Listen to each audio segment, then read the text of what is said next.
Boa tarde, sejam muito bem-vindos. Mais um dia de Conexões 2020. A educação gerando rede de transformação.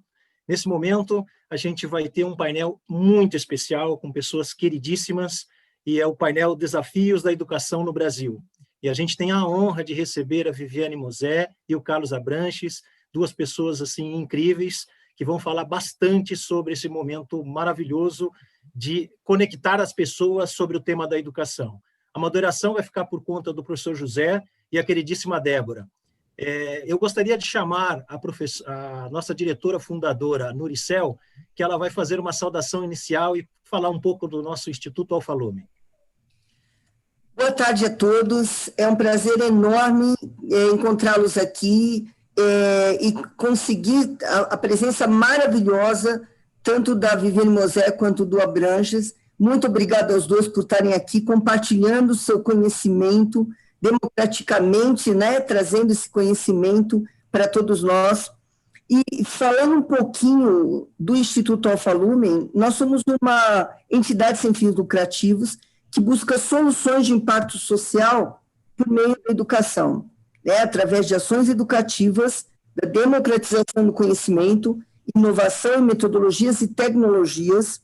O Instituto Alfa Lumen busca a abertura de oportunidades e, prioritariamente, para jovens e crianças de baixa renda e vulnerabilidade, muitas vezes de altas habilidades, tanto no Brasil quanto no exterior.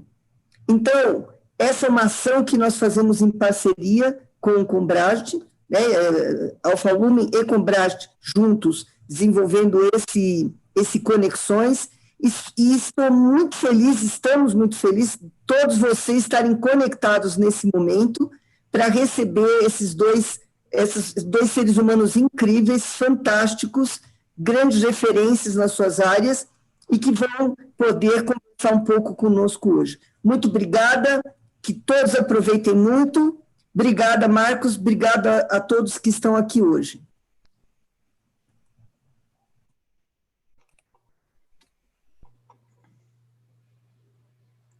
Zé, a palavra é sua. Olá, boa tarde a todos. Muito obrigado pelo comparecimento, por todos estarem nos assistindo, né?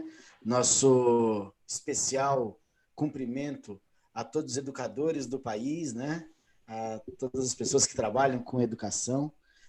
Muito obrigado por todo mundo estar aqui presente hoje, tá? Nós vamos dar continuidade ao painel, né? Ao segundo painel, Desafios da Educação, com a Viviane Mosé e com a Abranches. Então, eu vou dar início apresentando para vocês, né, o Carlos Abranches, nosso amigo Carlos Abranches. Vou entrar aqui daqui a pouquinho, só um minuto. Estou tentando entrar.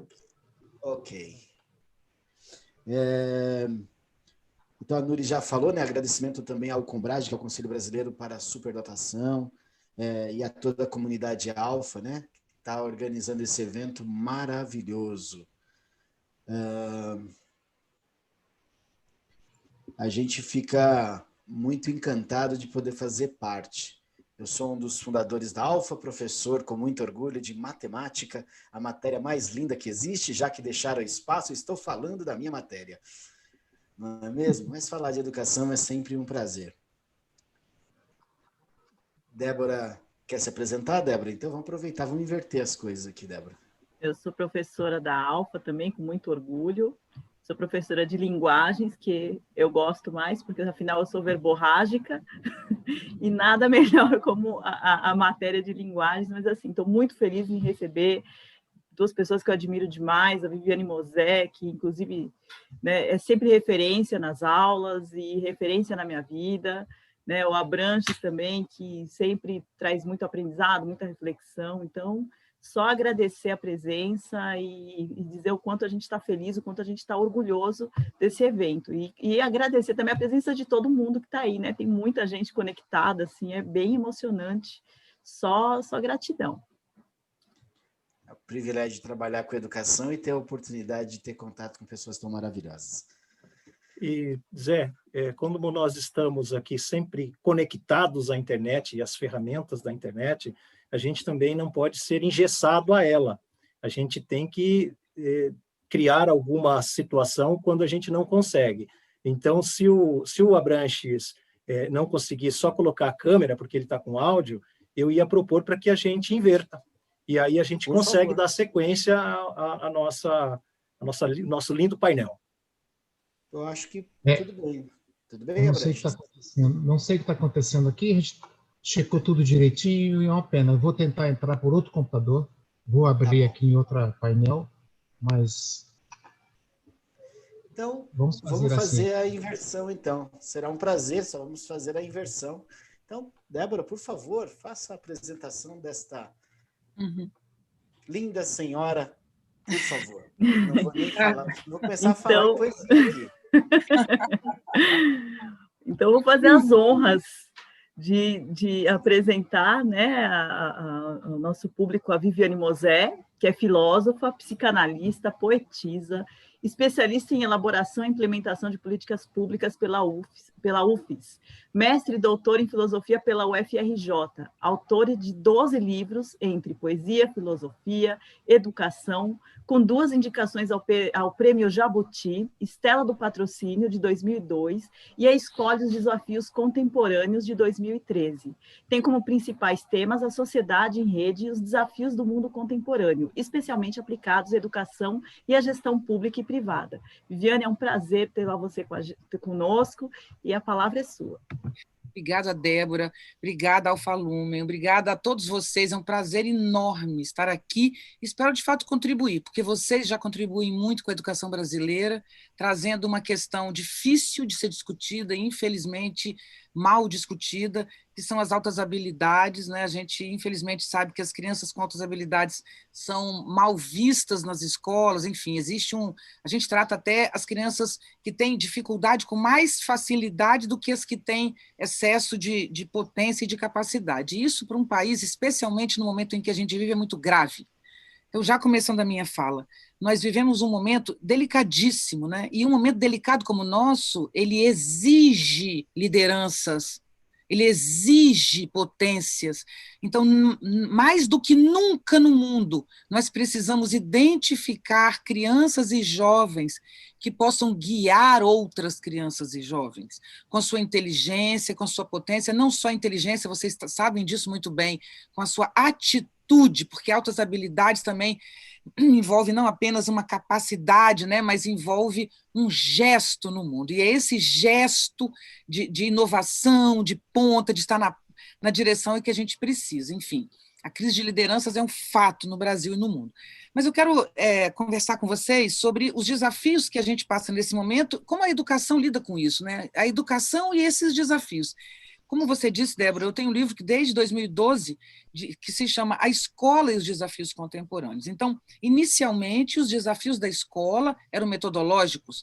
Eu rodei esse Brasil inteiro discutindo isso, que é como fazer uma educação onde o jovem seja protagonista, onde os projetos de vida e de ação desses jovens sejam colocados em cena, né? Isso era uma coisa linda que trabalhávamos, era bonito isso, e muitas escolas fazem como vocês, e outras escolas não com altas habilidades, mas também trabalham com isso, e esse era o nosso movimento, digamos assim, dos educadores no Brasil, estimulando essas novas metodologias. Mas acontece que um outro desafio grave apareceu, que é o suicídio de crianças e jovens. Então, o segundo momento meu já não falava mais. Nos últimos 3 anos, eu não falava de metodologias, nem de novos, nada.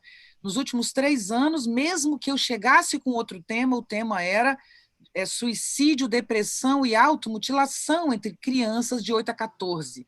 Né? Esse índice subiu 40% no Brasil em 10 anos, segundo o mapa da violência de 2017. Tudo isso era o que estávamos trabalhando quando chegou a pandemia. Então, a pandemia nos encontrou num momento extremamente difícil já. Então, é isso que eu quero dizer. Mas antes de falar do difícil, eu já vou falar do fim. Todos os desafios que estamos passando, eles eram previstos, é uma tragédia, digamos que é uma tragédia anunciada, né? Então, tudo que estamos passando é parte de um processo de desconstrução de uma sociedade que pegou rumos tortos.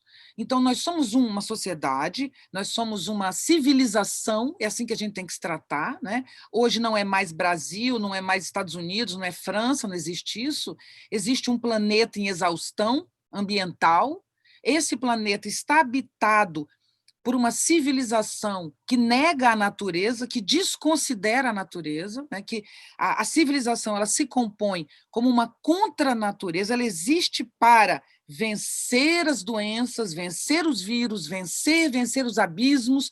Preciso construir pontes, eu preciso construir prédios. Então, o gesto é um gesto de luta, em que nós precisamos vencer a natureza. Nós não nos colocamos como natureza, nós não nos colocamos como animais, mas nós estamos em continuidade com o ser unicelular que deu origem a tudo na água. Então, é na água que essa coisa surge, né? Chamada vida orgânica. E essa vida está em continuidade comigo. Então, eu faço parte desse processo, mas a nossa civilização não vê dessa maneira. Eu não estou dizendo que alguém é responsável por isso, não, isso é um jogo, todo mundo erra, não é que alguém, quem é o culpado, não se trata de culpado, não tem culpado, foi o que conseguimos, né? Mas esse processo de negação da natureza, ele nos gerou uma crise ambiental e uma instabilidade climática seríssima, e isso coloca em questão a vida no planeta, sim, coloca, ponto. De que maneira, isso é uma discussão longa, mas coloca, a gente sabe, estamos vendo hoje os incêndios daqui, enfim. Um ponto. Além dessa exaustão ambiental, pelo modo exploratório como nos relacionamos com a natureza, nós também construímos uma exaustão econômica, socioeconômica. Então, o mundo é feito de um grupo numa ponta em que a acumulação de dinheiro é tão grande que o dinheiro não tem valor. Quanto mais uma pessoa tem dinheiro, menos o dinheiro tem valor. Então, se você já tem 2 bilhões de dólares, e muita gente tem, né? Muita gente não, muito pouca gente, mas eu digo, já é bastante para ter um absurdo desse. Então, se eu tenho 2 bilhões de dólares e ganho mais 1 bilhão de dólares, ter 2 bilhões de dólares ou 3 não muda nada em lugar nenhum. Então, tem pelo menos 1 bilhão aí que não existe, ele é só um número. Mas 1 bilhão de dólares tiraria um monte de gente da miséria. Então, nós temos, de um lado, pessoas com fome, comendo lixo, e outras que têm bilhões que não têm mais valor nenhum de mercado. Nenhum de mercado. Isso é uma exaustão econômica grave. Então, nós temos uma exaustão econômica grave, uma exaustão ambiental grave. Mas nós temos uma exaustão grave também, que é uma exaustão humana, que diz respeito ao índice de suicídio de crianças, de adolescentes, a automutilação e a depressão, que, segundo a Organização Mundial da Saúde, é a doença mais incapacitante do século XXI, porque ela incapacita todo mundo. Então tá. Então, essa é a nossa condição antes da pandemia. A pandemia não chegou encontrando o mundo direito e suspendeu, não. A pandemia não é o nosso problema. Não é o nosso problema. O nosso problema é o modo como nos relacionamos com o saber, com o conhecimento. Por isso é importante falar para vocês que vocês trabalham com pessoas de ponta, né? E que serão grandes líderes no mundo. Eu não tenho dúvida que já são saídos dessa maravilhosa escola jovens que vão levar adiante o mundo. Agora, olha só. Antes de tudo, é preciso ter clareza que o modelo civilizatório que tem uma exaustão ambiental, uma exaustão econômica, uma exaustão humana, existencial, que vive uma crise de valores sem precedentes, coincide com uma sociedade em rede, onde a verdade não tem mais valor, não é isso? Nós não vivemos a pós-verdade, a Terra agora não é plana, a vacina não faz mal, né? A gente vê o presidente da República dizendo na televisão que não pode obrigar a vacina, porque atrás disso tem um discurso que é vacina pode ser um modo de manipulação. Então, eu não estou nem avaliando a coisa em si, eu estou dizendo que a gente chegou num estado de relativização do conhecimento, em que qualquer saber bem argumentado ganha protagonismo, a gente sabe disso. A gente sabe também que isso é um momento de transição e vai passar, né? Vivemos um momento em que a verdade ela era algo sempre de posse de alguns. Sempre foi. Não há verdade. Nunca houve verdade. Isso não existe. O que há é um acordo entre os estudiosos, os melhores, estou falando do nosso melhor saber. o nosso melhor saber se estrutura em torno de métodos de pesquisa. Ciência é sinônimo de método. Então, a ciência é o melhor que temos. É o melhor que temos. Mas não é verdade o que ela produz. Ela produz erro. E é isso que a gente tem que ter clareza. Nós nos movemos por erros e não por verdades. E se a gente tiver essa clareza, a gente vai aprender com essa pandemia alguma coisa. Se não, não. Então, o que eu estou querendo colocar em questão com vocês é, se nós vivemos uma exaustão de tudo isso, nós também vivemos uma exaustão da ciência. Vivemos antes da pandemia. A pandemia salvou a ciência. Salvou a ciência, porque a pandemia colocou a ciência no lugar que ela deve, que é a pandemia é a ciência é o melhor saber que temos, e é ele que temos que acessar. Mas nós que trabalhamos com ciência, com pensamento, com filosofia, temos que ter clareza de que a verdade que adquirimos é sempre um acordo entre nós em torno de um método para promover o melhor que sabemos. Desde Kant, filósofo, que fez a crítica da razão pura, da razão prática e da crítica do juízo. O Kant é contemporâneo da Revolução Francesa, 1789. O Kant nasce de um filósofo que chama Hume, David Hume. E o que David Hume fez quase 100 anos antes de Kant? Ele diz o que eu estou dizendo. Ele diz o mundo é infinito e ele se transforma o tempo inteiro. Então, não há verdade porque nós não conseguimos captar o que se move.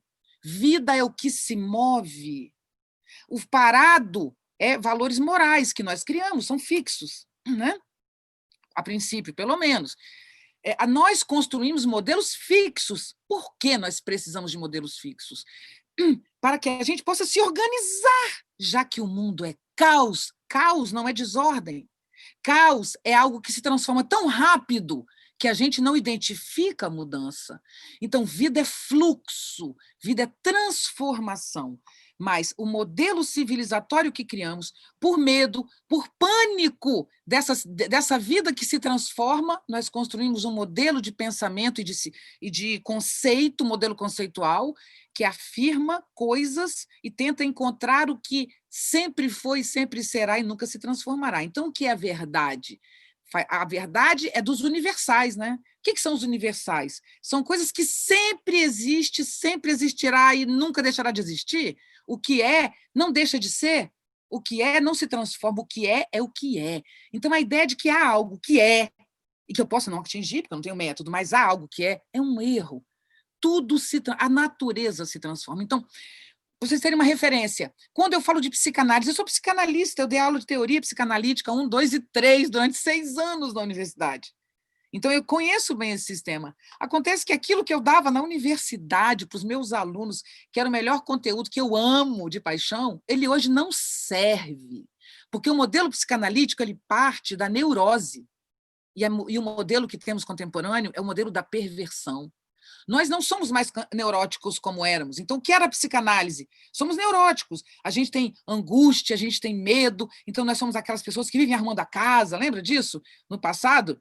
Então, éramos os neuróticos. Hoje, quem é que domina o mundo? São neuróticos? Não. O que domina o mundo são pessoas que matam, que destroem, que quebram o outro, que têm prazer em fazer o outro sofrer. Nós não somos mais uma comunidade de neuróticos. Então, a psicanálise ela não errou. Ela acertou a psicanálise, só que ela acertou para o século XIX. Se Freud vivesse hoje, ele construiria um outro modelo psíquico. Então, a crítica que deve ser feita à ciência é necessária, mas não é essa crítica aí fora. Não é dessa, mas é necessário que a gente entenda que nós vivemos numa sociedade em que a tecnologia criou a horizontalidade. E a horizontalidade significa a capacidade de nos conectarmos todos sem que um atropele o outro. Então, vivíamos numa sociedade de sucessão, uma coisa depois da outra, né? Vocês lembram muito isso, uma coisa depois da outra, gente, uma coisa depois da outra, calma, né? A sociedade em rede, ela coloca todas ao mesmo tempo agora e funcionando. Todo mundo fala ao mesmo tempo, tem milhões. Então, se antes eu tinha um modelo piramidal, em que o professor entrava na sala e sabia tudo, eu já fui essa professora, eu sou extremamente estudiosa, tenho uma excelente memória, eu já fui a professora que dominava a minha sala, porque eu sabia o que ninguém sabia. não é? Então, os meus alunos ficavam babando para mim. Eu digo na universidade, especialmente nos jovens estudantes, né, onde eu dei mais aula. Acontece que hoje, junto comigo, tem professores do Brasil inteiro e do mundo dando aula, e são aulas incríveis e maravilhosas, e não necessariamente a minha. E eu vou ter que lidar com isso. Eu vou ter que lidar com um aluno em sala de aula no Google, em que ele traz o conteúdo. Então, nós perdemos o poder como professor e nasceu um outro jogo aí. Agora eu não tenho mais o poder, eu tenho que jogar. Então, o poder do contemporâneo é o poder da troca, de estimular o outro, e não necessariamente de ser você que sabe. Mas esse modelo piramidal não tirou só o professor da ponta, ele tirou o pai, ele tirou a própria mãe, mesmo a mãe hoje protagonizando muito, não é esse lugar, a avó, né? Todo mundo mudou de lugar. Todo mundo mudou de lugar. Os países, os conflitos, a informação. Onde era a verdade? Eu dizia para você onde estava a verdade. Sabe onde estava a verdade? Antigamente era fácil. Ela estava na universidade. Aí você coloca USP primeiro, né? Tem uma regra, tem uma linha. Mas você pegou ou não? Peraí, você pegou na Universidade de Goiás? Eu não, eu peguei na USP. Então, o meu valor é verdade, vocês sabem que é assim. Então, se eu publiquei um livro, supondo na época seria Civilização Brasileira, então você tem garantia que é um conteúdo, porque tinha uma equipe editorial ali para julgar aquele livro. Então, hoje, não tem mais editora, não tem mais universidade, a revolução tecnológica foi feita dentro de uma garagem e não em Harvard, não em Stanford. A revolução tecnológica não veio de Stanford, ela veio do Vale do Silício. E as grandes mudanças vieram de lá. Então, hoje nós temos 2 eixos grandes no mundo. Nós temos a ciência e a tecnologia. E elas não são a mesma coisa. Nós temos um grupo de trabalho que acontece independente das academias e que produz uma infinidade de coisas. E nós temos ainda a ciência que tenta fazer essa parte. Eu gosto da ciência, eu gosto desse controle da ciência. Eu venho da academia, eu não sou contra isso jamais. Eu sou a favor que a ciência retome a direção das coisas, porque a tecnologia sozinha, vocês sabem muito bem que tipo de uso. Não quer dizer que a ciência não tem uso. A ciência sofreu usos graves no mundo, dos incentivos, das pesquisas, mas o fato é que a ciência ainda nós temos alguma ingerência. Então, como fazer isso? Precisamos de uma nova ciência, corajosa, ousada, sem preguiça. Preguiça. Né? Porque as pessoas me falam, professora, doutorado, sou um gênio. Não é um gênio que faz doutorado, não. Qualquer pessoa faz um doutorado, porque fazer um doutorado envolve apenas que você desenvolva um método e leve ele adiante. Infelizmente, não deveria ser assim. Eu não concordo com isso. Então, falta inovação na nossa escola, falta ousadia na nossa escola, especialmente na universidade. Bom, esse é o desafio que eu creio. Por que é o desafio maior? Por quê? Se nós tínhamos uma exaustão ambiental, e temos ainda, uma exaustão humana, uma exaustão financeira, se o mundo estava em exaustão, quando a pandemia aconteceu, nós passamos a viver uma suspensão de tudo que eu acabei de falar. Então, o meio ambiente agradeceu a pandemia, né? Porque a gente viu que todo mundo em casa fez isso, mas ao voltar para casa e melhorar o trânsito e o meio ambiente gostar, nós aprendemos no Brasil, hoje, que 9 meses, 10 meses de pandemia e de vida em casa, trabalhando em casa, nós tivemos uma crise na indústria. Sabe qual é a queda? 7,5% se prevê a queda desse ano. 7,5% numa pandemia em que ninguém está em casa. Portanto, amores, quando a gente voltar daqui, a maioria das empresas vai permanecer em casa. Isso eu estou trabalhando com elas já no mundo corporativo. Então, 40% do mundo corporativo não voltará para o trabalho. As pessoas continuarão em casa. O ano que vem inteiro, as escolas aqui no Rio de Janeiro permanecem virtuais, não tem aula presencial o ano que vem nas escolas particulares. Meu filho estuda numa ótima escola, com bom método e tal, recebemos que é chamado de escola duo, que eles chamam agora. Então, o ano que vem, meu filho, de janeiro a dezembro, pode escolher quando vai à escola, se vai ou se não vai. Os professores podem escolher, inclusive. Então, eles estão fazendo um modo que tem professor que trabalha em casa, tem professor que trabalha em sala e estão construindo um modelo. A gente sabe que isso não vai acontecer na escola formal, mas o ano que vem nós não temos clareza que a gente vai ter vacina. Nós não temos nenhuma clareza se a gente vai ter vacina no ano que vem e se essa vacina vai atingir todo mundo, especialmente pelos conflitos que vivemos. Né? Então, vocês imaginam como é que será o ano que vem? O ano que vem vai ser um ano dificílimo, dificílimo, especialmente tendo em vista a desigualdade que alguém cita aqui numa pergunta. É óbvio, o Brasil é um país extremamente desigual, cruelmente desigual, mas tanto nas escolas particulares quanto públicas, nós não teremos aulas regulares normalmente. A gente vai ter aula e vai para casa. Pior, vocês estão vendo o que está acontecendo hoje, lockdown na Itália, hoje, depois de toda a pandemia. Portanto, o cenário da pandemia é um cenário de instabilidade, de instabilidade. A pandemia vai passar, não tenha dúvida que vai passar. E vai passar deixando a gente numa situação de sofrimento sem tamanho, porque nós temos um... Enfim, deixa eu comentar isso de uma outra maneira.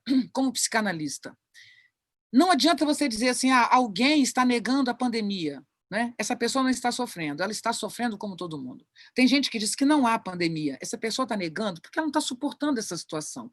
Então, se a gente tiver um coração bacana, a gente vai ampliar isso e dizer assim, olha, todo mundo está sofrendo, mesmo quem não sabe que está sofrendo, porque a gente é assim, ser humano. Então, o mundo, o Brasil, vamos pensar só no Brasil, nós fomos tomados por algo que nos arrancou a vida, nos arrancou a presença, nos arrancou o convívio, entende?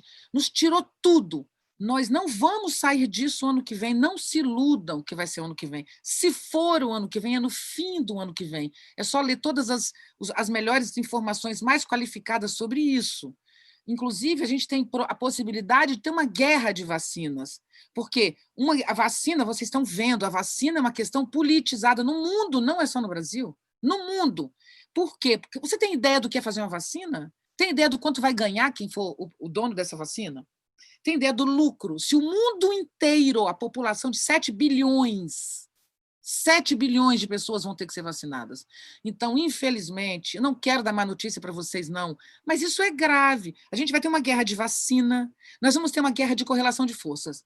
A eleição americana ajuda um pouco, porque o presidente americano que saiu, ele era muito incisivo, então muito provocador nessa coisa, né, de guerra comercial. Porque, veja só, nós tínhamos os Estados Unidos dominando o mundo, e era uma pirâmide. Eu não falei que as pirâmides caíram? Então, não foi os Estados Unidos que caiu do alto, não. É que o mundo em rede, ele trabalha com uma correlação de forças horizontalizada. Então, horizontalmente, nós temos hoje 6, 8 países. Pensa, nós temos a China, os Estados Unidos, a Rússia, a Alemanha, a Coreia do Norte, que nem tem dinheiro, mas tem arma e tem louco no poder. Nós temos o Irã em guerra com os Estados Unidos por causa de um acordo, que eu espero que eles resolvam, né? Tem uma guerra comercial dos Estados Unidos. Então, imagina o seguinte, quando a pandemia acabar, no final do ano que vem, você sabe o que nós vamos ter no final do ano que vem? Nós vamos ter uma conta mundial para pagar que ninguém quer pagar. Quem quer pagar essa conta? Quem vai colocar o dinheiro para pagar essa conta, né? Porque nós teremos economias destruídas. Em todo o mundo nós teremos economias destruídas. Então, vivemos um momento extremamente instável. Não se iludam, extremamente instável. Só que vocês sabem, pelo que a gente sabe da vida, pela experiência que a gente tem, do que a gente conhece na vida, de ciência e de experiência de vida, tudo tem um ciclo, não é isso? As coisas rodam. Então, a melhor coisa para mudar o mundo é quando o mundo está no buraco. Porque quando o mundo está no momento de ascensão, ninguém muda. Então, este é um momento crucial para a gente sair dessa situação a partir de novos valores. E esses novos valores são o que salvou a pandemia. O Rio de Janeiro é uma cidade falida, todo mundo sabe, altamente falida, a cidade do Rio de Janeiro, especialmente na saúde.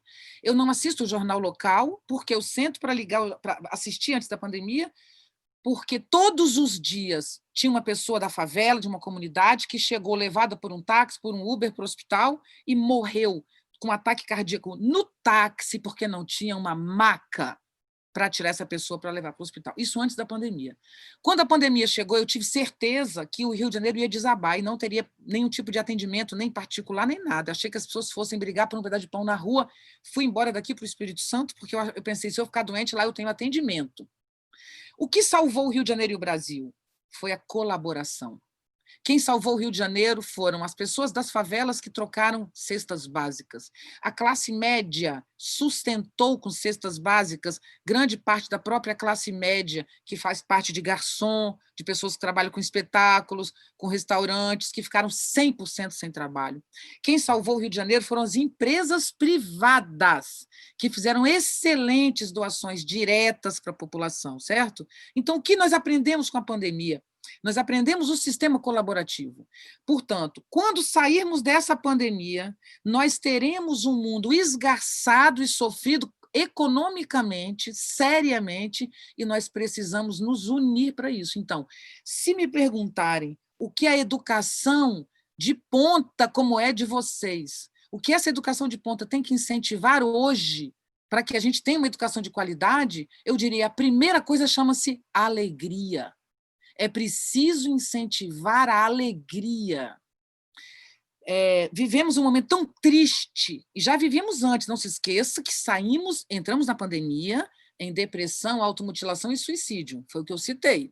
Então, imagina todas as crianças e jovens com esses altos índices de sofrimento psíquico, trancados num apartamento de 2 quartos em Copacabana, com pai e mãe em conflito.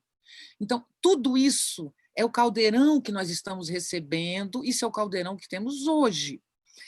Essas pessoas, quando a gente volta a trabalhar com elas estando em estado de sofrimento psíquico, elas são facilmente manipuladas também. Então, e tristes, né? Então, a primeira coisa que nós temos na escola que fazer, incentivar a alegria dos professores, não dos alunos, né, gente? Porque não tem como incentivar a alegria de aluno. Então, a senha do professor. Então, a primeira coisa é nos unirmos no grupo de trabalho de professores e nos abraçarmos, não fisicamente, nos entendermos um com o outro.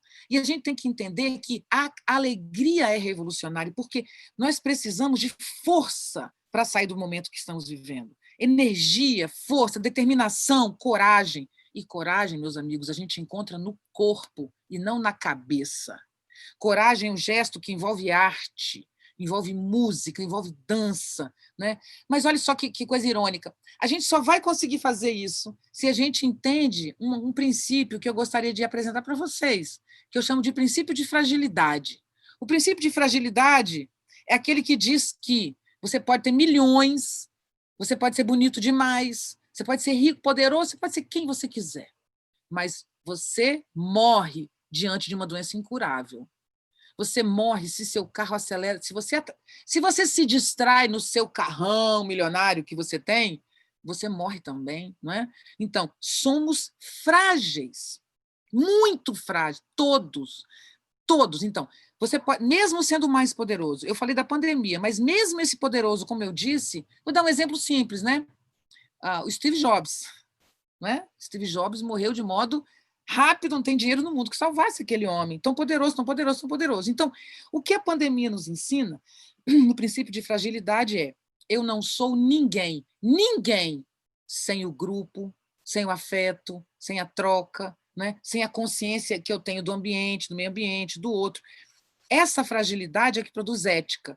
Se eu sei que eu sou frágil, eu cuido melhor dos meus amigos e tenho amigos. Se eu sei que eu sou frágil, eu preciso dos outros, eu cuido melhor dos meus vizinhos, trato melhor meus professores, lido melhor com os meus pais. Se eu sou pai, eu lido melhor com meus filhos, enfim, é o princípio de fragilidade. Nós somos seres que nascem um dia e depois morrem. Eu espero que cada um de nós demore bastante nesse intervalo, mas a vida é um intervalo entre o nascimento e a morte. Esse meio, é preciso que nesse meio a gente tenha essa consciência de que a vida é um milagre, inclusive, né? Por ela ser frágil, ela é um milagre. O que é viver, né? Viver não é aqui, agora eu estou aqui. Eu só tenho isso com vocês nesse momento. E eu me dou inteira para vocês. Eu não economizo nada, porque eu e vocês aqui. Eu não sei se eu estarei aqui daqui a pouco. Eu não sei se amanhã eu posso estar. Então, nós perdemos isso, sabe, como civilização. A gente perdeu. A gente perdeu o corpo, a presença, o instante. A gente vivia fora. A gente não estava preso. A gente vivia lá fora. Ninguém estava preso. Mas a gente ia à praia para fotografar a praia, não para ir à praia. A gente ia jantar com os amigos para fazer a foto e postar. Quantas vezes eu trabalho com isso, eu fico reparando sempre tudo. Senta num restaurante, tem uma mesa assim. Aí alguém faz uma câmera, todo mundo.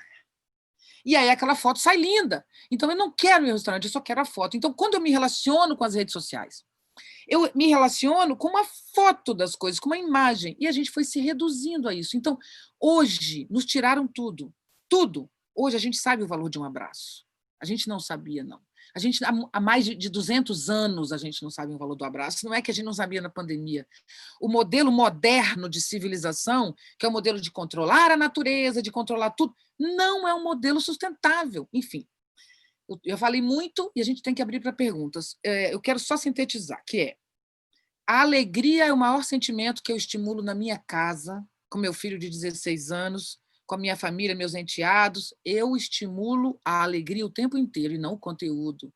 Quando meu filho não consegue assistir aula, a gente trabalha noutra direção, porque eu sinto que, quando ele se sente bem, toda a casa vibra e a gente aprende muitas coisas. Quando ele não está bem, eu falo para ele: mas Davi, você não quer fazer composição no FRJ? Ele falou: mãe, nesse momento eu não quero nada. Né? Por quê? E ele é muito inteligente. Ele falou: mãe, a gente não sabe nem se a humanidade sobrevive às pandemias. Nós não sabemos se a humanidade vai sair dessa, gente. De verdade, nós não sabemos. Nós somos hospedeiros de vírus. Se a gente não mudar a relação que a gente tem com a natureza, com o outro, nós podemos não sobreviver como espécie. E sabe quem mais sabe isso? Meu filho e os amigos deles. Eles sabem mais do que eu isso, porque é isso que eles aprendem o tempo inteiro nos melhores grupos. Estou falando dos melhores meninos, né, e meninas. Então, a alegria precisamos estimular. E precisamos mostrar que não há verdade, que todo conhecimento é provisório. Porque, se há um conhecimento verdadeiro, eles vão dizer que eles preferem a morte do que viver, porque a análise de conjuntura hoje é a pior possível. Para dizer que essa análise de conjuntura horrorosa não vai permanecer necessariamente, eu tenho que dizer para eles que as análises são provisórias, inclusive essa do horror que estamos fazendo. Eu faço análises completamente diferentes, posso fazer 30 análises para vocês diferentes aqui, e cada uma delas pode acontecer. Mas eu posso fazer uma análise horrorosa, bem verdadeira, bem científica, né? Então, qual é a narrativa? A vida é feita de narrativas e nós temos que escolher uma narrativa afirmativa para nossos alunos. Primeira coisa. E a segunda é a colaboração, gente. É a colaboração, entende? Nós estamos numa situação grave, não sabemos quanto tempo vai demorar, não sabemos se isso vai nos gerar ainda fome, não sabemos, vamos ser honestos, não sabemos.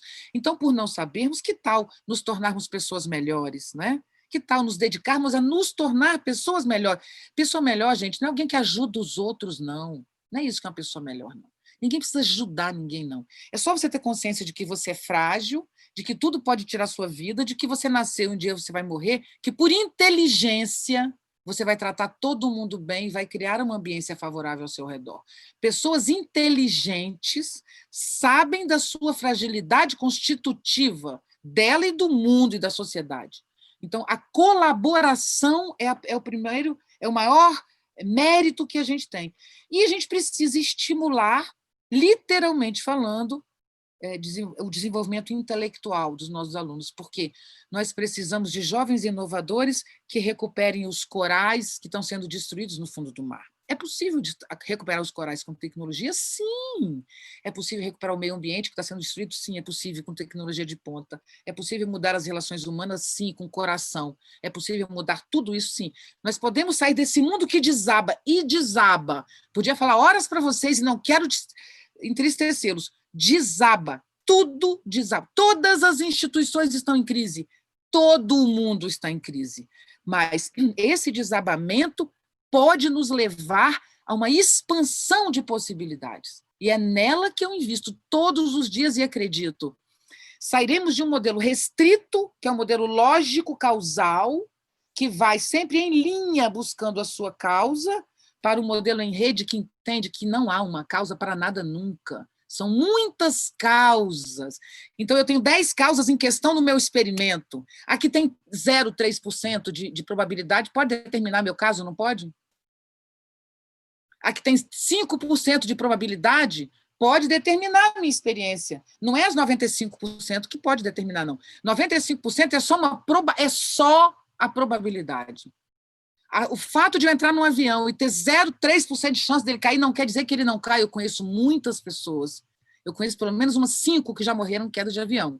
Então, nós temos que ser mais modestos. Então, o que eu estou provocando vocês, e vou finalizar agora, o maior problema do mundo chama-se método de pesquisa. Chama-se o modelo lógico racional que está em crise. Temos que mudar algo muito superior a tudo isso, que é o modo de lidar com a produção de conhecimento, com o compartilhamento de conhecimento e com a moral, né? Que tem a ver com a ética. E isso tudo está no mundo. Nós temos um mundo em prédio, um prédio. Na verdade, são dois. Nós temos um prédio em ruínas e um em construção, mas eles são o mesmo. Nada se parece mais com um prédio em ruínas do que um em construção. Eu olho para o prédio em ruínas tendo olho na construção. Tem gente que olha para o prédio vendo a destruição. Eu não. E é isso que eu quero convidar vocês agora. Muito obrigada, Viviane. Sempre um prazer ouvi-la. A gente aprende bastante, a gente se inspira bastante, recebe um banho de coragem, que é agir com o coração.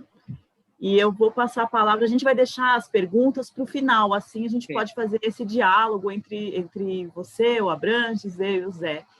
Então, eu vou passar a palavra agora para o professor José, que vai apresentar o nosso próximo convidado.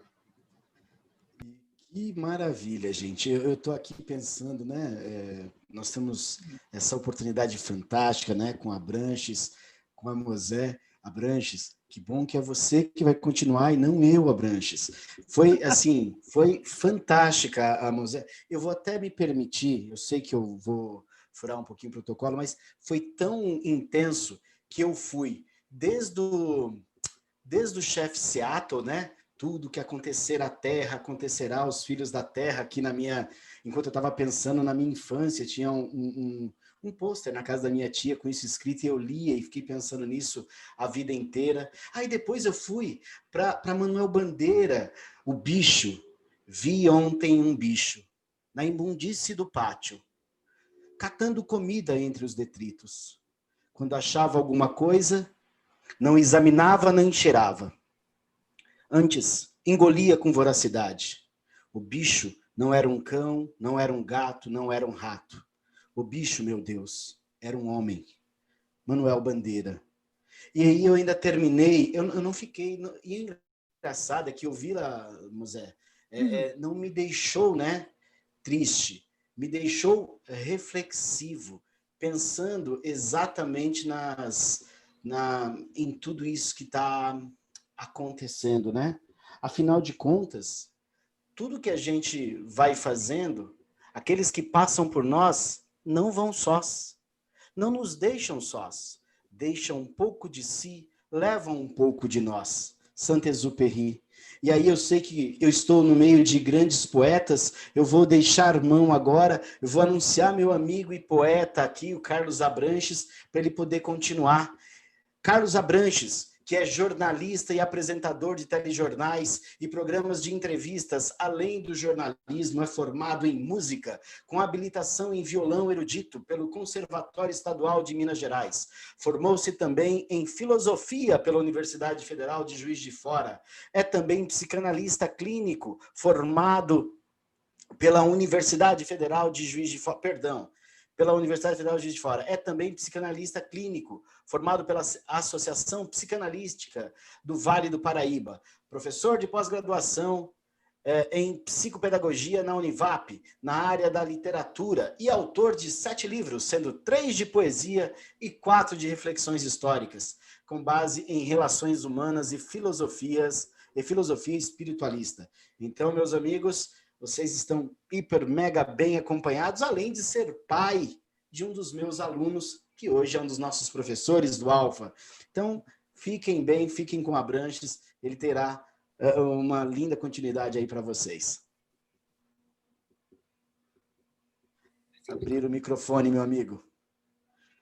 Áudio. Aí, desculpe mais uma vez. Nada melhor do que começar falando do meu filho, né, Victor Abranches, que é professor do Alfa Lumen, e tem sempre me falado a respeito dessa proposta fantástica de trabalho do Alfa, que eu também conheço já há algum tempo, e com a qual compactuo de maneira bastante veemente, divulgando, explorando os fundamentos, os pressupostos. Eu quero começar falando de 2 aspectos que nos remetem aos bastidores deste encontro de agora. Minutos antes de começarmos este trabalho, fizemos aqui, sob os cuidados dos nossos monitores, trabalhadores aqui da parte da tecnologia, tivemos aqui um teste para ver o sinal, para ver a imagem, para ver o áudio, e deu tudo certo. É muito legal quando no preview a gente consegue alcançar o objetivo que a gente quer.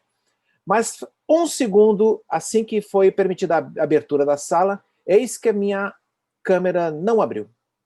E eu que trabalho há mais de 25 anos com câmera na minha frente, eu tenho 4, 5, 6 câmeras apontando para mim apresentar jornal, tudo. Agora estou em outro momento da minha vida, mas a vida inteira foi assim.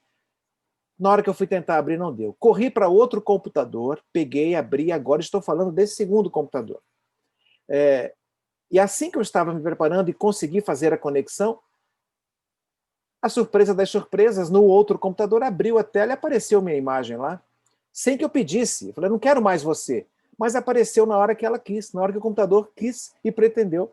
Aí fiquei olhando para isso e falei, puxa vida, Viviane Mosé falando de redes complexas, conexões horizontais, e eu vejo um computador buscando as mesmas funções do outro, só que um me responde quando ele quer, e não quando eu proponho. Nessas horas eu vejo que, ao estudar filosofia, a gente vai aprendendo com o passar do tempo que os filósofos da modernidade, da contemporaneidade, vieram incluindo, isso já tem aí alguns anos, umas décadas, a questão das complexidades. Nós temos Edgar Morin, temos Ilia Prigogine, temos tantos outros que trouxeram as complexidades para mostrar para nós a importância dessa visão que Mosé trouxe agora há pouco, mostrando que estamos mergulhados num contexto do caos. A teoria do caos é algo muito marcante, mas que não significa o fim do mundo, mas sim uma rede de conexões que vão se fazendo. E isso eu percebo aqui, ó. Aí, dona Viviane Mosé, eu percebo que nesse livro aqui, ó, que alguém aí ao seu lado escreveu falando do pensamento de Friedrich Nietzsche, e fala exatamente aqui da importância, nesse momento de agora. Poxa, o cara viveu lá até 1900, mas 120 anos depois, qual a importância do pensamento de um autor como esse para a educação do Brasil no futuro, já que estamos falando dessa educação que nasce agora? Esse é o tema desse nosso bate-papo. É a gente fazer os opostos conversarem. A gente fazer, nessa rede de complexidades, as pontas não serem maniqueístas, as pontas encontrarem virtudes, características de um e de outro lado. É exatamente o que não conseguimos ver nesse mundo enfermo em que nos encontramos e que afeta a qualidade da educação, afeta a qualidade da economia, do trato com o meio ambiente, com os seres vivos. Por isso que temos percebido que a vontade do ser humano está adoecida. Ele tem exercido o seu direito de querer, de desejar, de uma maneira agressiva, violenta, que mata, que abusa, que invade, e precisamos construir uma educação que nos remeta a uma outra dimensão, e eu espero que isso se inicie já, porque eu, na minha prática pedagógica, que já tem 30 anos, eu procuro sempre trazer isso, e aí eu me remeto ao segundo aspecto, que eu falei que eram 2 aspectos, eu queria falar acerca de minutos antes deste encontro. Durante o tempo de espera, vocês que entraram na sala antes de começar, ouviram uma música. Durante o preparativo, o pessoal falou, nós vamos colocar uma música na sala para receber as pessoas, elas vão ficar escutando essa música. Ora, eu estudei música durante muitos anos no conservatório, me formei em violão clássico, e aí eu tive que aprender a escutar a música. Tinha uma prova lá que era assim, eu tinha que sentar, aí a professora colocava disco ainda, long playing, colocava para escutar uma sinfonia. E a prova era assim, aponte o compasso em que o fagote entra na execução da peça, ou o clarinete, ou então o violino, ou a viola, segundo o violino, e a gente ouvindo tinha que fazer isso. Ou seja, no conservatório em que eu estudei, eu tive 4 anos de apreciação musical. Fui obrigado a aprender a ouvir música. Passou o tempo, e no curso de psicanálise, eu também fui instigado a trabalhar um outro tipo de escuta, a escuta psicanalítica. De modo que, na ponta da fala, lá no outro ponto, do ponto A para o ponto B, existe a ponta da escuta. Isso aqui é uma via de mão dupla. Se eu quero só falar, eu prejudico a qualidade da minha escuta. E aí a minha fala fica prejudicada. Aí vem o aspecto que eu gostaria de destacar nesse momento e trazer aqui para todo mundo que está nos acompanhando. Não sei se acontece com você, não sei se acontece com quem está nos ouvindo, mas por que será que quando uma música que a gente gosta termina, ela não termina dentro da gente? Ela continua reverberando por tempos e tempos e tempos. Por que será que quando a gente lê um poema, e eu vi agora o professor José, que de professor de matemática não tem nada, ele tem mais professor de filosofia, porque falou de poesia, falou de livro, não sei o quê, e está aí o professor José dizendo que é professor de matemática, mas no fundo ele gosta daquilo que a gente gosta, que é a arte do conhecimento. Então, nesse momento, a gente fica pensando, por que fica reverberando aquilo que é importante para nós? Se eu fizer uma pergunta agora, quem está aqui, pensa numa pessoa significativa na sua vida. Outro dia eu fiz essa pergunta numa sala e o pessoal ficou assim, foi minha mãe. O outro falou, meu pai. O outro falou, meu avô. Aí eu propus um desafio. Vamos sair do contexto familiar e vamos derrubar as barreiras, as fronteiras, e vamos para outros contextos. E aí uma pessoa falou assim, eu lembro da minha professora, minha primeira professora. Mas por que você lembra dela?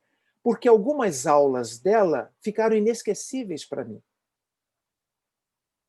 Aí eu percebi que educação é tudo aquilo que fica de tudo aquilo que a gente esquece. Eu me lembrei da minha primeira professora também, professora Vera.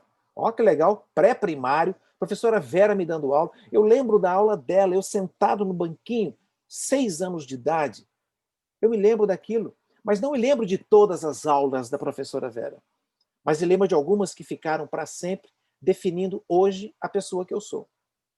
Me lembro de alguns professores, o professor Edson, por exemplo, que me ensinou algumas coisas em relação à vida que me fizeram trazer o que eu gostaria de falar agora, nesse momento aqui. Além da horizontalidade que a Viviane Mosé nos trouxe, com essa desenvoltura, com essa nobreza e força na fala, eu quero propor, Viviane, a verticalidade como um contraponto em que o indivíduo, além de viver na horizontalidade, ele busca, de alguma fonte da transcendência, as energias sutis que vão abastecer o seu software para que ele possa inundar o seu hardware, para que ele possa trabalhar nas conexões as mais extremas possíveis com qualidade, com leveza, com a poesia que o professor José narrou agora aqui, para que a gente possa entender o quanto mora de poesia na criança. Falamos agora de criança. Criança é algo muito importante. Nós precisamos contribuir para que ela possa fazer a captação do mundo não apenas por imagens, mas também por poesia. Eu tenho em mãos aqui um livro muito interessante de um professor muito querido, quem aprendi a admirar há algum tempo. O livro chama-se A Poética da Infância, aqui está, da editora Passarinho, aqui da nossa região do Vale do Paraíba, paulista. Estou falando de São José dos Campos. Viviane fala do Rio, mas estou falando de São José. Esse livro aqui foi escrito por um professor chamado Severino Antônio, professor doutor em educação pela Unicamp. O professor Severino Antônio fez a Poética da Infância para mostrar o quanto que o mundo do imaginário mora numa criança, mas também o mundo concreto da imagem. Ele fez uma coletânea muito interessante de professores do mundo inteiro que estão conectados com essa perspectiva da transcendência para inundar de vida, de energia, essa horizontalidade, para fazer com que as conexões complexas não sejam difíceis de se concretizar. Muito importante a fala, e o professor reuniu alguns professores, por exemplo, que fizeram algumas perguntas para crianças de 5, 6, 7, 8 anos. Por exemplo, o professor escreveu no quadro a palavra universo e pediu para os alunos descreverem o que é. Aí o Carlos Gomes disse, universo, casa das estrelas. Muito lindo. Criança, O Jonan, de 8 anos, escreveu: criança é um humano feliz. Eu gostei da palavra feliz em especial nesse contexto, porque estamos tão abalados com essa perspectiva da perversão que a Viviane falou agora há pouco, que a gente precisa encontrar motivos transcendentais para trazer de volta um contexto de felicidade para a humanidade. A criança repercute muito claramente isso. Criança é alguém com ossos, com olhos e brincam. Diz o Luiz Felipe, de 5 anos, resgatando aquilo que o nosso tão querido Humberto Maturano, biólogo chileno, escreveu, que o amar e o brincar são fundamentos esquecidos do humano que precisam ser resgatados para que essa educação, que já se faz necessária agora, possa acontecer de imediato, seja em casa, seja na escola, seja num contexto híbrido entre uma realidade e outra. O brincar é o espaço da produção criativa de uma criança. A outra pergunta que o Andrés, de 8 anos, respondeu, na Colômbia, hein? O que é um adulto, Andrés? E ele respondeu: é uma pessoa que em toda coisa que fala vem primeiro ela. Aí eu pensei, poxa vida, como é que uma criança dessa consegue identificar uma realidade do homem narcisista, o homem imediatista, o homem egoísta, que não dá espaço para o outro? Vivemos a era da arrogância, gente. Vivemos a era daqueles que não sabem escutar, só querem falar. Aí a situação fica bem difícil. Mãe, olha a delicadeza da pergunta que a pessoa colocou no quadro, o professor colocou no quadro. Mãe, a menina Ana Milena, de 5 anos, escreveu: mãe é a pele da gente. Esse contexto do corpo que a Viviane trouxe agora há pouco revela-se nessa afirmação de uma menina de 5 anos de idade. Mãe é a pele da gente. É muito lindo. Mãe entende e depois se deita para dormir, disse o Juan Daniel. E tem muitas coisas muito lindas aqui. O que é a paz? Para o Juan Camilo, paz é quando alguém se perdoa. Gente, o livro está aqui. A Poética da Infância, Severino Antônio e Kátia Tavares, esposa dele, psicopedagoga, escritora, pedagoga.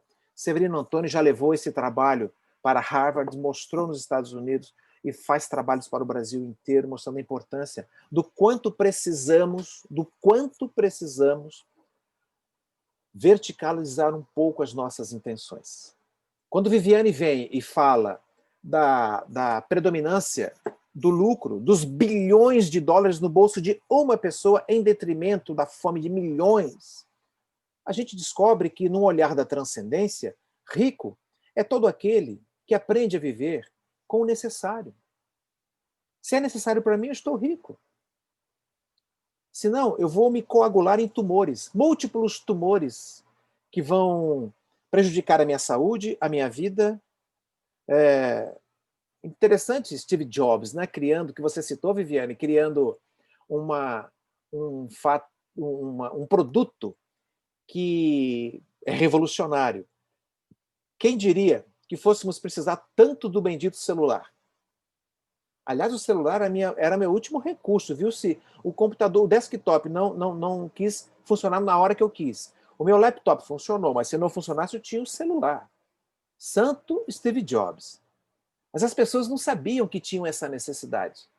Essa necessidade foi inaugurada com um aparelho que ofereceu inúmeros recursos. A nossa educação tem que ser uma educação que inaugura necessidades nas nossas crianças, que inaugura novos saberes, novas conexões. O prédio que está desabando, fazendo pontes para o prédio que está sendo levantado do novo ser, do novo homem que está sendo construído. Para a gente sair das cadeias, das múltiplas cadeias e trazer sentido para a vida.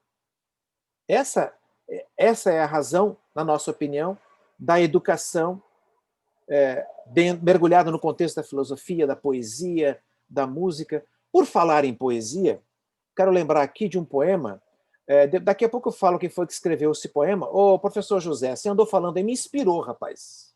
Me inspirou a falar de alguns poemas aqui. Quer ver? Eu vou falar um aqui agora, ó. Muitas doenças que as pessoas têm são poemas presos. Abscessos, tumores, nódulos, pedras são palavras calcificadas. Poemas sem vazão. Mesmo cravos pretos, espinhas, cabelo encravado, prisão de ventre, poderiam um dia ter sido poema. Pessoas às vezes adoecem de gostar de palavra presa. Palavra boa é palavra líquida, escorrendo em estado de lágrima. Lágrima é dor derretida. Dor endurecida é tumor. Lágrima é alegria derretida. Alegria endurecida é tumor. Lágrima é raiva derretida. Raiva endurecida é tumor.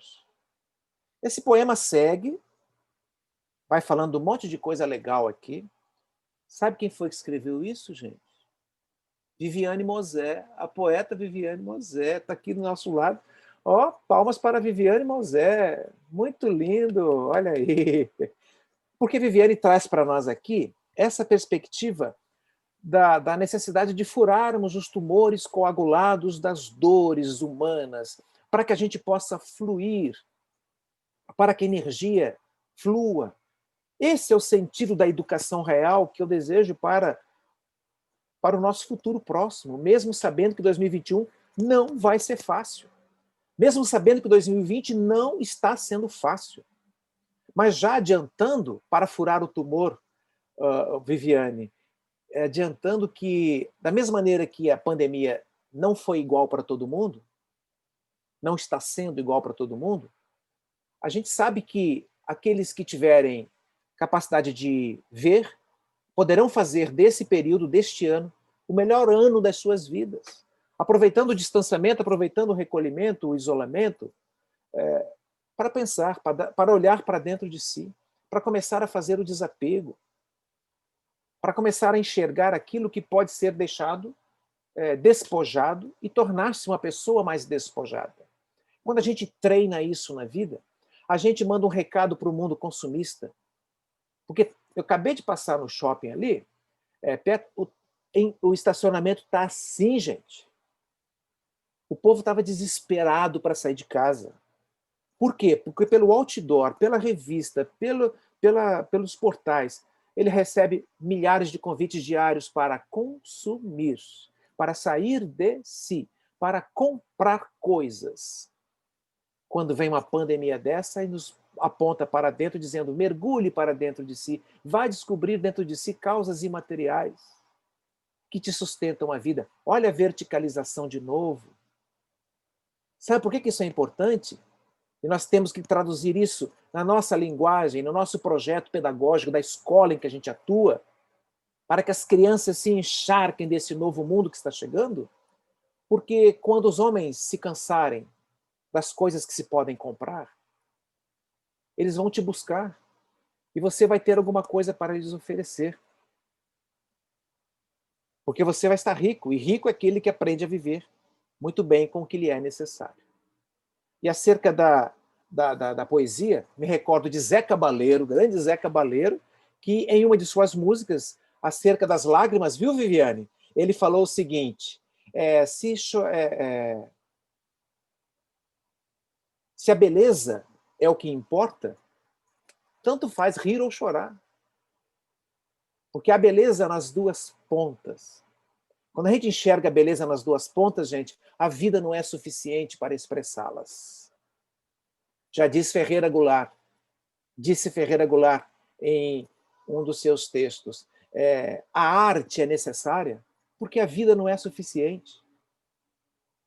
E se ela não é suficiente, vamos encher de arte as nossas aulas, vamos encher de alegria e de poesia as nossas concepções, os nossos conhecimentos. Certa feita, dando aula de música,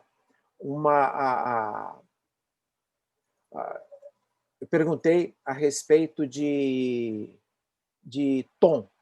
Se as crianças sabiam o que era um tom. Porque elas estavam cantando uma música que eu estava tocando e não estava legal, estava tudo desafinado. Eu falei, vamos mudar o tom, gente. Vamos mudar o tom porque está muito alto para vocês. Aliás, vocês sabem o que é tom? Aí as crianças, não. E uma lá levantou o dedo, eu sei o que é o tom. Eu sei o que é. Eu falei assim, o que é um tom? Tom é aquilo que minha mãe fala lá em casa de vez em quando. Não fala comigo nesse tom. Então, nessa hora que eu vejo que a criança apreende as coisas, do jeito delas.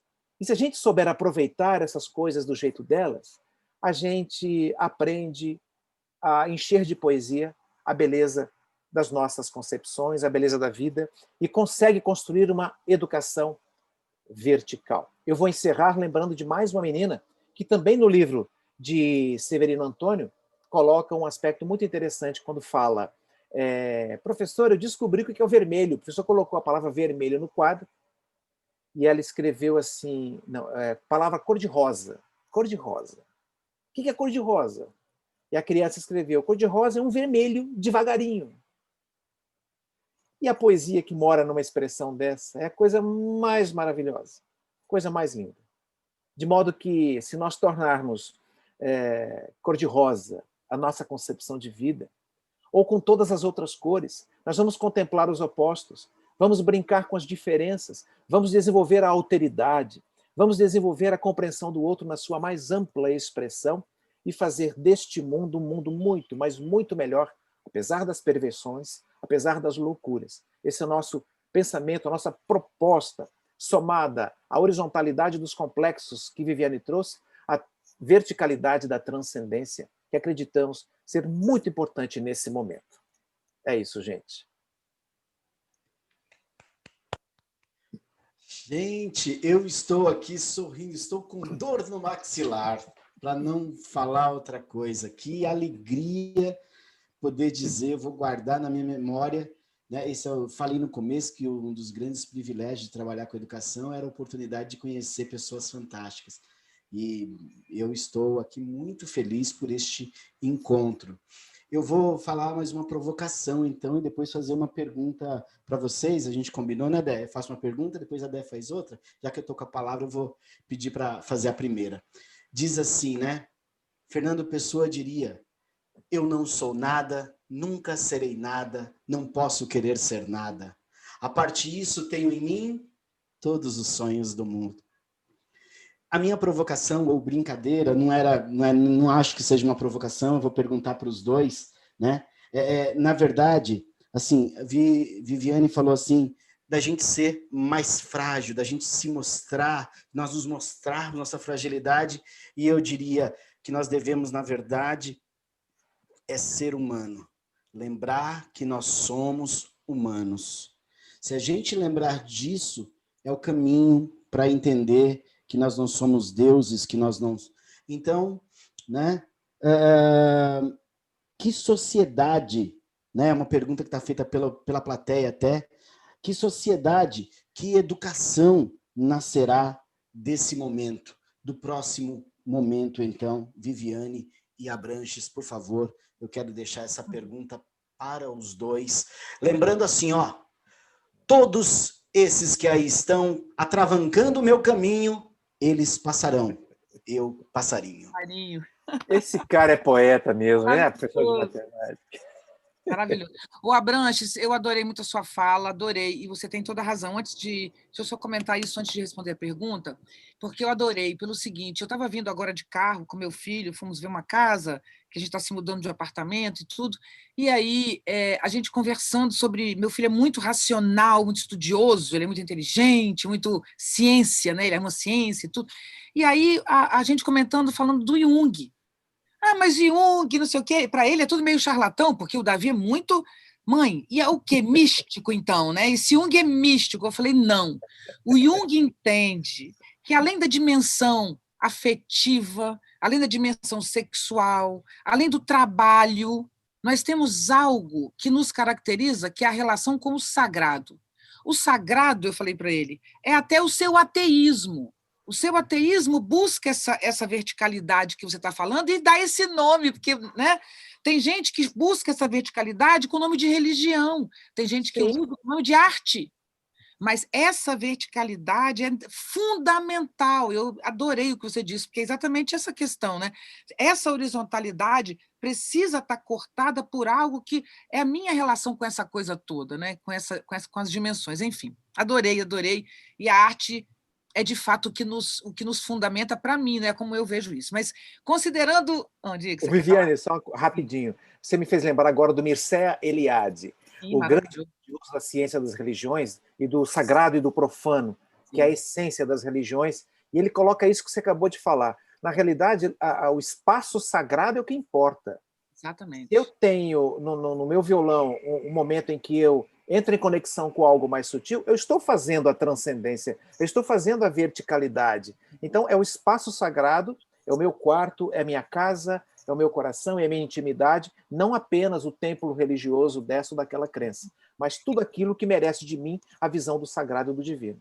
Isso, por isso que para a arte, você é professor, você sabe disso, quando a gente ensina arte para alguém, você não ensina arte, o que você faz é ajudar essa pessoa a encontrar o seu espaço sagrado. Então, quando eu escrevi esse poema, eu adorei ouvir, você leu muito bem, muito obrigada. Esse poema é muito antigo, e ele vem, e hoje, no meu momento, o que eu busco? Hoje eu estou buscando a literatura mais que tudo, estou buscando escrever, muito tempo que eu não escrevo.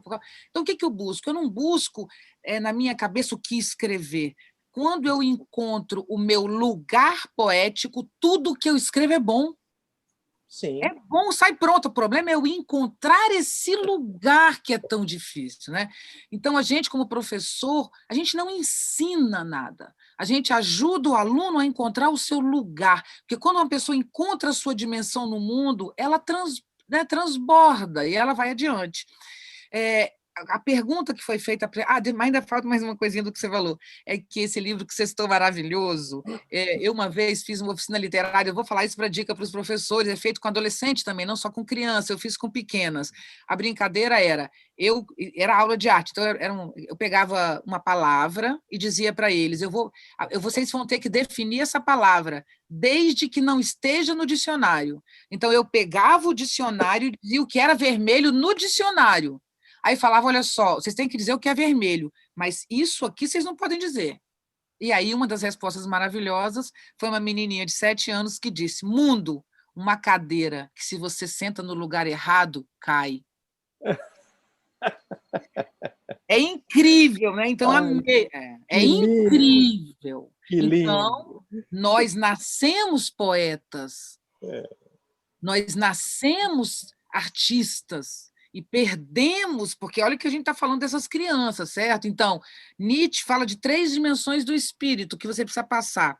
Primeiro, o espírito no sentido da nossa dimensão virtual, daquilo que a gente é independente. Espírito quer dizer o que não é físico, né? A nossa inteligência. Então, o espírito, que é a coisa que a gente tem, ele tem que ser camelo, porque ele tem que aceitar as regras. Criança não pode brincar na janela, você morre, né? Então, a primeira coisa de camelo é, eu, como humano, tenho milhões de limites. Primeiro, eu tenho que aprender os limites, diz o Nietzsche. Primeiro, e me submeter aos limites, necessariamente. Aí o camelo, não aguentando mais, ele empurra e fala, chega dessa palhaçada, e vira o leão. O leão também é necessário. O leão, quando você fala, chega, agora eu quero determinar. Isso minha mãe me ensinou, essa religião me ensinou. Minha hora, o leão é aquele que dita valores. É aquele que fala, agora é do meu jeito. Primeiro... Mas o leão só existe se ele se submete. Então, primeiro você aprende a se submeter, senão você não consegue criar, porque você morre se você não se submete, né? E o terceiro, que falta ainda que o primeiro e o segundo não teve? É a criança, Branche. Vai voar. A criança. Por quê? Porque depois que você aprendeu a obedecer e a mandar, você já aprendeu tudo. Só falta aprender a esquecer. A criança é aquela que esquece. Por isso, o instante para ela é sempre novo. Nós temos que, a partir de um momento, aprender a viver a vida. Primeiro, a gente aprende a lidar com a vida, mas o que a gente tem que aprender na vida é literalmente viver, e viver é lidar com o agora. Eu só lido com a vida agora bem se o instante é novo. Eu tenho que olhar com os olhos novos para a vida, para ganhar essa vida de volta. Então, eu acho que nós, até agora, na pandemia, antes da pandemia, social e culturalmente, vivemos de memória. Então, eu tenho na minha memória um modelo de mãe, que a minha mãe não foi, nunca é, porque sempre tem um erro. Eu tenho modelo de pai que nunca dá certo, né? Eu tenho modelo de filho que nunca meu filho vai corresponder. Eu tenho modelo de tudo no mundo. É o que a gente tem o tempo inteiro. Quando a pandemia vem e a gente perde tudo, você tem que, durante meses, acordar e dormir o mesmo dia, né? A gente vive e acorda o mesmo dia, muitas vezes. A gente tem que aprender agora que a vida é o que acontece agora. Temos que resgatar o agora. Eu adoraria que a educação contemporânea fosse nessa direção, na direção da experiência. Isto não quer dizer abandonar os conceitos e os conteúdos em nenhuma hipótese. Isso é apenas método, que é uma criança, um adolescente aprende quando ele ama a vida. Quando alguém ama a vida, essa pessoa aprende, senão ela decora. Então, se eu quero produzir nos meus alunos conhecimento de alto nível e qualidade, eles têm que ter uma razão para viver. E razão não é uma coisa lógica, é o lugar do sagrado, é a dimensão vertical que você trouxe. Não adianta eu dominar a horizontalidade, porque eu sou poderosa, porque eu sou bonita. Eu não, alguém, né? Poderosa, bonito, rico, poderoso, seja quem for. Isso não quer dizer nada. Gisele Bündchen escreveu um livro sobre depressão e suicídio. Ela é muito rica, ela é muito famosa, ela é muito poderosa, ela é casada, ela tem filho, o marido a ama e ela ama o marido. E ela escreve sobre suicídio. Portanto, a Gisele Bündchen domina a horizontalidade, mas ela precisa, em algum momento, se entender com outro processo. Certo? Então, é isso que a gente tem que trazer para a educação. A educação precisa de afeto, e afeto é afetar e ser afetado. A educação precisa de vida. Com essa vida, a gente pega um aluno em muito pouco tempo. Para finalizar, que eu falo muito, professor.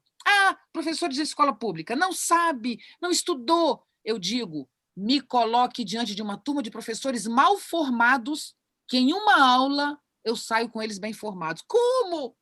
Todo mundo sabe muita coisa, mas a gente não tem coragem de se apossar do que sabe. Porque se apossar do que sabe é agir, e nós só conseguimos repetir. Entende? Quando a gente aprende a se apossar do conhecimento que a gente já tem, a gente imediatamente sobe 3, 4 níveis, sem estudar nada. Né? É esse gesto que eu quero que os meus alunos tenham, que a gente aprenda a se apossar do conteúdo e utilizá-lo, ao invés de apenas acumular. Viviane, eu gostei de apresentar a Viviane Poeta aqui para quem está nos assistindo, porque eu acho isso muito, muito legal. Mas você, na sua fala agora última, me fez lembrar da história do camelo filhote. Você falou de criança, então vamos falar do camelinho criança, falando com a mamãe camelo, falou, mamãe, para que você tem esses cílios? A gente tem esses cílios muito grandes aqui. Ela falou assim, é porque no deserto, quando a gente está caminhando no deserto, filho, a areia que vem, as tempestades vêm, a gente se protege com isso para a gente poder continuar na nossa longa caminhada. E por que esses joelhos com essas dobras tão estranhas, tão feio nosso joelho? Essas articulações das nossas patas são tão importantes, porque na hora que a gente está na areia, a gente precisa se segurar e garantir a condução de quem está nos levando. Precisamos fazer isso, porque a areia é difícil de se deslocar. Então, nós temos que ter esse joelho com essa articulação garantida para isso, faz parte da sobrevivência. Tivemos que evoluir assim. E por que nós temos essas patas tão estranhas? Para a gente se fixar direito onde precisa, para a gente poder caminhar, porque a areia é assim, ela se afasta enquanto a gente vai pisando. Então, precisamos disso. Poxa, mamãe, então se a gente precisa disso tudo para caminhar no deserto, para poder enfrentar a areia, o que nós estamos fazendo, eu e a senhora, mamãe, aqui no zoológico? Aí a mãe olhou, minha filha, isso aí você vai ter que perguntar para os homens, para os seres humanos. É a história, né, para remeter ao tempo e ao espaço que nós, filósofos, gostamos de falar toda vez que a gente fala de educação na prática, na perspectiva mais próxima de uma educação. Nós moramos aqui perto do litoral norte de São Paulo. Aqui tem em São Sebastião, o Porto de São Sebastião, que é legal, bonito, sempre tem navios enormes, ali entre São Sebastião e Ilhabela, que é muito conhecida no Brasil inteiro. Os navios turísticos atracam. Eu gosto muito da figura metafórica do porto. O porto traz segurança, né? Traz aquela beleza de você, na tempestade, de repente você atraca ali, coloca a âncora e está seguro. Mas o navio foi feito para ir para alto mar. Não foi feito para ficar ancorado no porto. O porto atende a um momento da jogada, a um quando. Mas o navio da criança que está sob os nossos olhares, sob o nosso afeto, precisa aprender a se aventurar, a seguir para a jornada do alto mar. E lembrando aqui o tão importante, para mim eu gosto muito da filosofia existencial, Søren Kierkegaard, ele fala a respeito exatamente disso. Aventurar-se causa ansiedade, mas deixar de arriscar é perder-se a si mesmo. E aventurar-se no sentido mais elevado do termo é precisamente tomar consciência de si próprio. Se desenvolvermos uma abordagem pedagógica que faça a criança entrar em contato com sua própria alegria de viver, com seus próprios recursos, e estimularmos isso, vamos poder trabalhar o tempo e o espaço para essas crianças. Porque quando elas estiverem em alto mar, elas vão saber, rodeadas de água, né? Elas vão saber que o que afunda um navio não é a água que está fora dele. O que afunda um navio é a água que está dentro dele. Então, se eu me deixar envolver com a água que me encharca de culpa, de mágoa, de ódio, de autoperseguição, de ausência de conhecimento pessoal, eu corro o risco de afundar. Então, eu tenho que saber eliminar esses perigos para que eu possa permanecer fluindo na minha longa viagem da vida. Deixa eu completar uma coisinha que eu amei. Quando você disse do camelinho, né? Então, assim, eu falo muito de que a civilização é uma bolha. A gente nega a vida. A gente não se relaciona com a vida, a gente vive na bolha. Então, você me fez... eu fiquei comovida, porque eu me vi... Você me deu uma metáfora que eu vou usar agora sempre, que é: nós somos camelos que têm os olhos prontos para lidar com a tempestade, que nós temos capacidade, como humanos, de lidar com o sofrimento, com a tempestade, com a dor, mas nós vivemos num zoológico. Nós vivemos num zoológico. O mundo é um zoológico. Que perigo isso. O mundo é um zoológico e a humanidade está dentro. Eu digo isso, gente, vou dizer, vocês sabem que quem me conhece sabe disso. Eu não sou uma pessoa arrogante, mas eu vou falar uma coisa muito séria agora. Eu sei isso. Eu aprendi isso. Eu não estou no zoológico. Entende? Eu não estou no zoológico. Meu filho, também minha não. família não está no zoológico. Mas saibam que é uma briga diária, né? Não, Abrantes? É uma briga diária. Todos os dias tem uma gradezinha para me envolver, para me prender, e eu tenho que abrir mão de dinheiro, tenho que abrir mão de fama, tenho que abrir mão de... né? Eu abro mão todos os dias de milhões de coisas, eu sou metido, sou desagradável, porque eu faço as coisas do meu jeito. Então, isso é grave. Você me lembrou de novo agora mais um autor da literatura mundial, Wolfgang von Goethe, o grande nome da literatura alemã, que em Fausto escreveu o seguinte: só é merecedor da sua liberdade e existência aquele que as reconquista todos os dias. Porque todo dia tem alguém querendo roubar nossa liberdade. Todo dia. Todo dia. Acaba. A educação segura é a educação que liberta. Posso falar aproveitar o gancho de vocês aqui, porque tenho, assim, isso que você está falando, eu fiz um compilado de perguntas e, inclusive, a gente tem que finalizar, porque a gente tem que...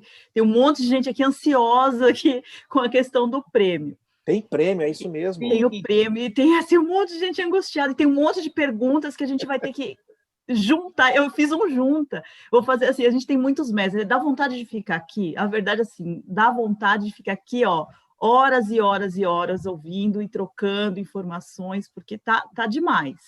E ter mestres, eu acho que é tudo, né? Tê-los como mestres, né? A gente ter essa coisa do professor ser o mestre, esse mestre que faz essa conexão, né? O Abranges, o filho dele dá aula para meus filhos, ele é um mestre aí dos meus filhos, meu filho é fã do Vitor, enfim. Mas tem uma pergunta, acho que vai fazer esse gancho com o que vocês estão falando, que é a coisa do zoológico, que muita gente é angustiada aí. Como manter conexão agora? Como é que os professores mantêm vínculo, mantêm conexão, mantêm afetividade nessa grade aí que a gente está, que são essas aulas remotas? Tem que ser assim, brevemente, que nem a resposta das crianças para o Severino, no livro do Severino Antônio. Deixa eu começar. Eu ia ler um poeminha, e esse poeminha, que foi escrito durante a pandemia, ele... Por favor, leia. Não, uma coisa é aprender, outra é ensinar. Uma coisa, entender. Outra, saber explicar. Perceber é um modo de encorpar. Aprender vem de engolir, processar. Já ensinar diz respeito a incendiar, no sentido de provocar chamas no espírito. Comunicar-se quase sempre é trair-se.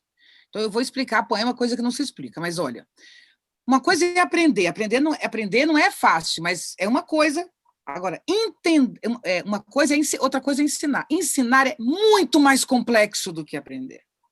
Muito mais complexo do que aprender. Então, o papel do professor é aprender e processar isso muito tempo. Então, o que é perceber? É um modo de encorpar. Encorpar é ganhar corpo. Então, eu preciso que o que eu aprendo ganhe corpo. E aprender também vem de engolir, de processar. Agora, ensinar diz respeito a incendiar, provocar chamas no espírito. Por que eu estou dizendo isso? Porque se eu tenho pouco tempo, se eu tenho câmera, se eu estou distante, mais do que nunca incendiar. Eu e o Abranches não fizemos nada aqui, além de incendiar.